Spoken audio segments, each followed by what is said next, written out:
Hello friends, welcome to this lecture.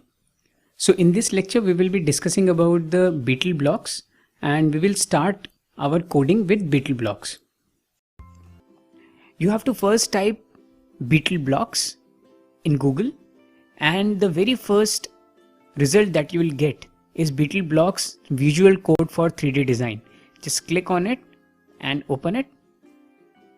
Here you can see the website is now open in front of you. You have to go here and run BeetleBlocks. So this is the main screen of the BeetleBlocks. On the left hand side you can see you have all the instruction sets. Whenever you click on any of the instruction sets, right now we have clicked on control. So you can see all the instructions inside the control instruction set. Similarly, if you click under motion, you will see all the motion instructions. At the center, we have the programming area. Whenever we write a program, that program comes in this area. On the right hand side, there is the output screen.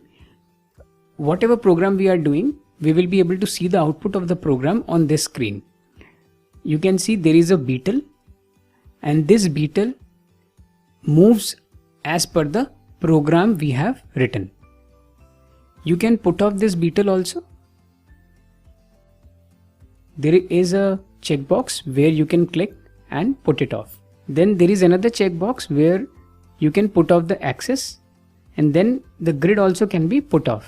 Now here there is another mode. It is a 2D mode. Right now we are viewing the output screen in 3D mode. We can go to 2D mode and click here. And now you can see only two axes are visible, X and Y. And the beetle we can see from the top view. So to build 3D shapes or 3D objects, you need to use the 3D shapes menu. Here in this 3D shape menu, you can see there are lots of things that you can build.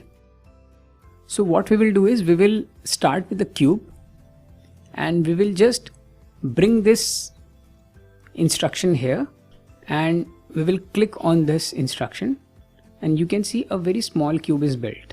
Now we have built the cube, but now if we want to reset it, we want to delete this cube, then what we can do is we can pick this reset here.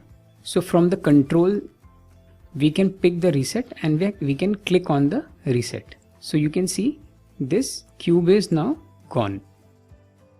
So there are few things which we usually do in all the programs, like whenever we write a program, we start with a when green flag is clicked. You can see at the right top corner, there is a green flag. Whenever we click on this flag, this program will get executed. So let's click on it. You see this cube is now built. Similarly, what we can do is instead of clicking on the reset, we can pick this instruction here when space key is pressed, and whenever we press the space key, this program will get reset or the output screen will get reset. Now the cube is gone. So this is how we can start our program. At the top you can see there is a green flag which we have already seen. It is used for starting the program. Then you can pause it and there is another red dot where you can stop all the scripts by clicking on this red dot.